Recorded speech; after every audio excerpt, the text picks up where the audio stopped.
बिस्मिल्लाहिर्रहमानिर्रहीम। अस्सलाम वालेकुम स्टूडेंट्स, मैं हूं हसान फरीद, आपका physics teacher. Students, last time हम लोगों ने वेव फ्रंट्स को बहुत डिटेल में डिस्कस किया था। आज हम इन वेव फ्रंट्स की कंस्ट्रक्शन को जानेंगे। तो आइए स्टार्ट करते हैं आज का लेक्चर। स्टूडेंट्स, आज का हमारा आर्टिकल है हाइगन्स प्रिंसिपल, और ये प्रिंसिपल जो है आपके पास पेज नंबर 195 पर इतना छोटा सा आर्टिकल है, लेकिन ये आर्टिकल बहुत इंपॉर्टेंट है इस चैप्टर को अंडरस्टैंड करने के लिए। याद रखिएगा स्टूडेंट्स, लास्ट आर्टिकल में हम लोगों ने वेव फ्रंट्स को पढ़ा था। अब जब हमने वेव फ्रंट्स को डिस्कस किया था तो मैंने आप लोगों को बताया था, अगर हमारे पास एक लाइट का पॉइंट सोर्स हो और आप देखें कि लाइट इससे किस तरह से एमिट होगी, तो हम लोगों ने पढ़ा था स्फेरिकल वेव फ्रंट्स की फॉर्म में। तो ये पहला वेव फ्रंट बना, फिर इससे आगे एक और बड़ा वेव फ्रंट बनेगा, और फिर इससे आगे एक और बड़ा वेव फ्रंट बनेगा, और इस तरह से लाइट एक जगह से दूसरी जगह वेव फ्रंट्स की फॉर्म में चलती जाएगी। लेकिन स्टूडेंट्स, यहां क्वेश्चन ये पैदा होता है कि एक वेव फ्रंट से दूसरा वेव फ्रंट कंस्ट्रक्ट कैसे होगा ज्योमेट्री के अंदर। अगर आप पेज के ऊपर वो प्रिंसिपल सीखना चाहें जिससे अगर आपको एक वेव फ्रंट दे दिया जाए तो उससे अगला वेव फ्रंट कैसा और कहां, लोकेशन और shape of new wave fronts अगर आपने बनानी हो तो याद रखिएगा हाइगन का प्रिंसिपल इसीलिए है। और यह बात वो बुक की पहली लाइन में ही कह रहा कि लोकेशन और shape of new wave fronts जो हैं वो हम बना सकते हैं अगर हम ये दो प्रिंसिपल सीख लें। ये बड़े ही सिंपल ज्योमेट्रिकल प्रिंसिपल्स हैं। तो ज्योमेट्री के ये प्रिंसिपल्स क्या कहते हैं स्टूडेंट्स? पहला प्रिंसिपल मैं आपके सामने यहां पर जो पोस्टुलेट है नंबर 1 वो मैं बता देता हूं। वो कहता है every point of a wave front may be considered as a source of secondary wavelets which spread out in forward direction with a speed equal to the speed of propagation of the wave. दिखने में मुश्किल लग रहा है लेकिन बहुत आसान सी बात है स्टूडेंट्स। आपको मालूम है, मैंने बताया अभी कि ये हमारे पास पॉइंट सोर्स है और इससे एक वेव फ्रंट निकला, और फिर इससे आगे एक और वेव फ्रंट निकला, और फिर एक और बड़ा वेव फ्रंट निकला। आपको मालूम है ये स्फेरिकल वेव फ्रंट्स है। पेज के ऊपर मैं ये नहीं बना सकता क्योंकि स्फीयर एक 3D शेप है और पेज एक प्लेन पेपर है, तो उसको हम 3D शेप उसके ऊपर बना नहीं सकते। लेकिन मैं फिर क्या करूंगा, मैंने आपको लास्ट टाइम में बताया था, मैं क्या करूंगा, मैं इसका एक क्रॉस सेक्शन ले लेता हूं, और ये जो क्रॉस सेक्शन है ये मैं आपकी बुक के ऊपर बनाऊंगा। और ये जो मैं बनाऊंगा तो याद रखिएगा, आपने इमेजिन ये नहीं करना कि हमारे पास ये सर्कल्स हैं, बल्कि आपने कहना ये स्फीयर्स ही हैं। तो आपके पेज के ऊपर ऐसे लगेगा जैसे सोर्स में से लाइट के सर्कल्स निकल रहे हैं, लेकिन एक्चुअली ये स्फीयर्स होंगे। नाउ स्टूडेंट्स, जो इंपॉर्टेंट बात है नोट करने वाली वो ये है कि लाइट हर डायरेक्शन में मूव करती है, लेकिन हम सिर्फ इसकी एक डायरेक्शन लेते हैं, तो हम इस डायरेक्शन की बात करेंगे।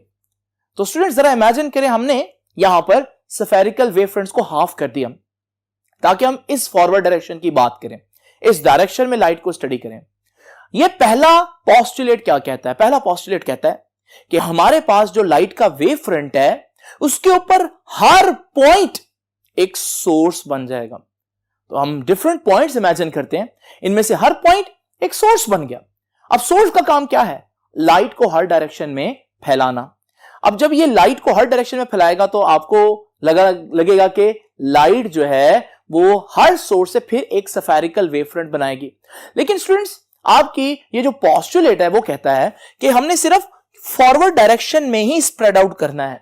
तो वो जो हर पॉइंट सोर्स बना है वो बजाय हर डायरेक्शन में लाइट एमिट करे, सिर्फ फॉरवर्ड डायरेक्शन में ही लाइट एमिट करेगा।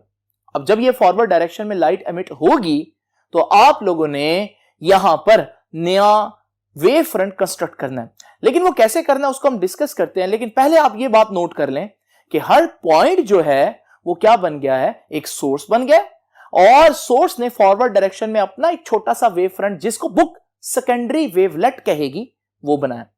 तो हर पॉइंट का सेकेंडरी वेवलेट आप यहां पर देख रहे हैं। वेव फ्रंट कहां बनेगा वो हम डिस्कस करते हैं, लेकिन अब ये पॉइंट या पोस्टुलेट नंबर 1 कंप्लीट हो गया, तो इसको एक दफा फिर से पढ़ते हैं कि every point of a wave front may be considered as a source. Wave front का हर पॉइंट सोर्स बन जाएगा, जैसे कि मैंने आप लोगों को दिखाया। और फिर क्या होगा, वो आप फॉरवर्ड डायरेक्शन में स्प्रेड आउट करेगा सेकेंडरी वेवलेट्स, छोटी छोटी वेवलेट्स होंगी, और वो फॉरवर्ड डायरेक्शन में उसी स्पीड से चलेंगी, speed equal to the speed of propagation of wave, जो वेव की स्पीड है। और लाइट की स्पीड आपको मालूम है कितनी होती है? c, यानी कि speed of light. Now students जरा इमेजिन करें, पोस्टुलेट नंबर 2 कहता है कि वेव फ्रंट कहां बनेगा। यहां तक हम लोगों ने सेकेंडरी वेवलेट्स बना दिए। अब आपने क्या करना है, एक ऐसी लाइन ड्रॉ करनी है जो हमारे पास इन सारे सेकेंडरी वेवलेट्स को टच करते हुए गुजरे।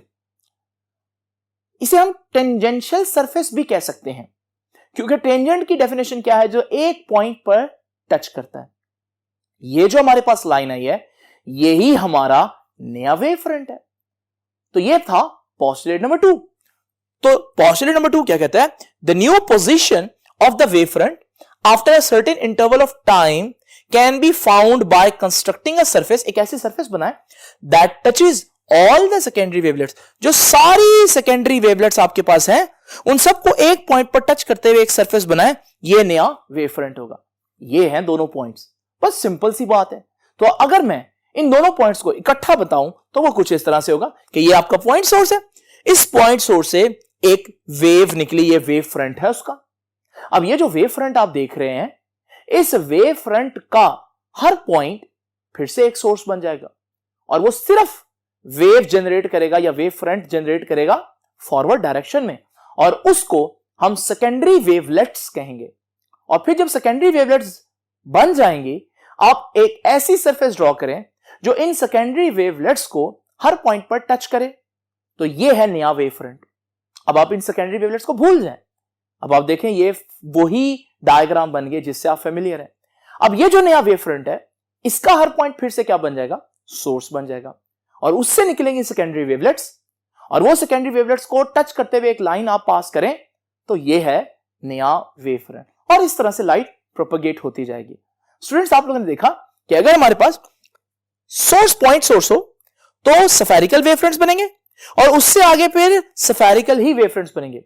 लेकिन अगर मेरे पास एक लाइन सोर्स हो, यानी कि एक ऐसी लाइन हो जिसका हर पॉइंट सोर्स हो, तो आपको मालूम है यहां से हर पॉइंट फिर से सेकेंडरी वेवलेट्स जनरेट करेगा, और इन सेकेंडरी वेवलेट्स को आप एक ऐसी लाइन पास करें जो इसके हर सेकेंडरी वेवलेट को टच करते हुए गुजरे, तो यह है हमारा नया प्लेन वेव फ्रंट।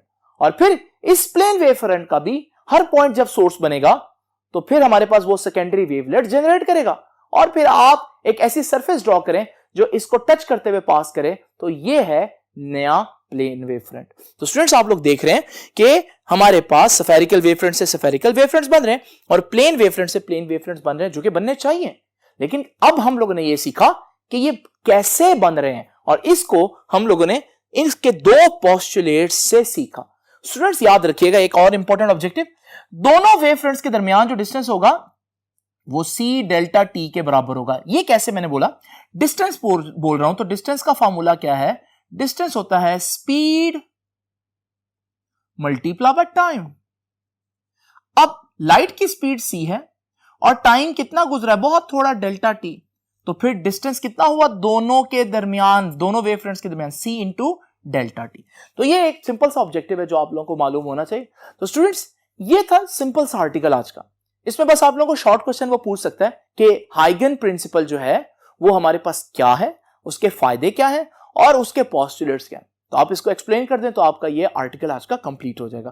तो स्टूडेंट्स, कल का आर्टिकल बहुत इंपॉर्टेंट है, जिसमें हम इस बुक का एक बहुत इंपॉर्टेंट लॉन्ग क्वेश्चन डिस्कस करेंगे। तो आपसे मुलाकात होगी इंशाल्लाह नेक्स्ट लेक्चर में। तब तक के लिए अल्लाह हाफिज।